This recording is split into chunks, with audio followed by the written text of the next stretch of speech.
Je suis le docteur Pichal-Daniel, je suis chirurgien cardiovasculaire à l'hôpital de la Pitié-Salpêtrière depuis quelques années et je suis passionné par la recherche dans l'insuffisance cardiaque, que ce soit du côté clinique où on participe à la prise en charge des malades directement atteints d'insuffisance cardiaque ou du côté scientifique où j'ai quelques publications sur l'insuffisance cardiaque et notamment 2 brevets d'invention pour le traitement de l'insuffisance cardiaque.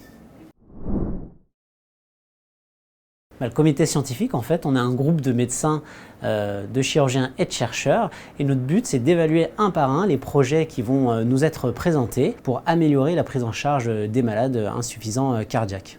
Donc que ça soit des innovations, que ce soit pour le parcours du soin du malade, la recherche de nouvelles molécules par exemple, ou le développement de devices médicaux. On va évaluer la rigueur de ce projet, s'il est faisable, tout ça dans le but d'améliorer la survie et la qualité de vie des patients. Alors le critère principal, c'est l'impact pour le malade. Qu'est-ce que ça va apporter pour le patient insuffisant cardiaque? On va se concentrer sur la méthodologie scientifique, la faisabilité du projet et on va prendre surtout les projets qui sont innovants, qui sont impactants, même si ce sont des projets audacieux, là où peut-être d'autres structures vont hésiter. Mais bien sûr, on s'assure de la crédibilité du projet avec le comité scientifique.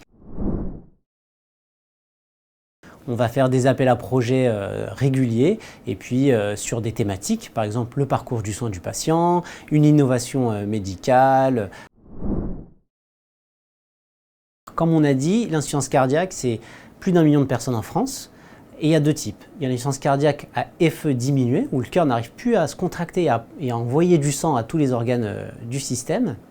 On a des traitements médicamenteux, des règles hygiéno-diététiques et on a aussi des traitements chirurgicaux comme la transplantation cardiaque ou les systèmes d'assistance du cœur.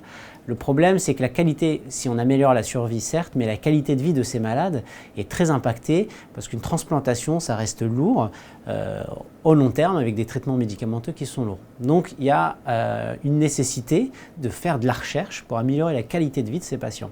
L'autre type d'insuffisance cardiaque, l'insuffisance cardiaque à effet préservé, c'est un trouble de la relaxation, du relâchement du cœur.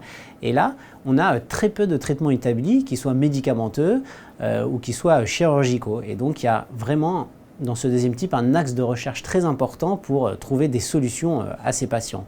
Et puis, il y a d'autres solutions un peu globales, comme améliorer le parcours de soins du malade. C'est très important parce que le parcours du soin, ça va être des choses qui vont être peut-être simples et qui rapidement vont améliorer la qualité de vie et la survie des patients.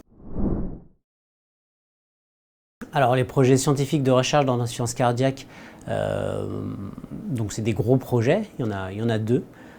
Principalement dans l'insuffisance cardiaque à fraction d'éjection préservée, donc c'est le cœur qui n'arrive plus à se relâcher suffisamment.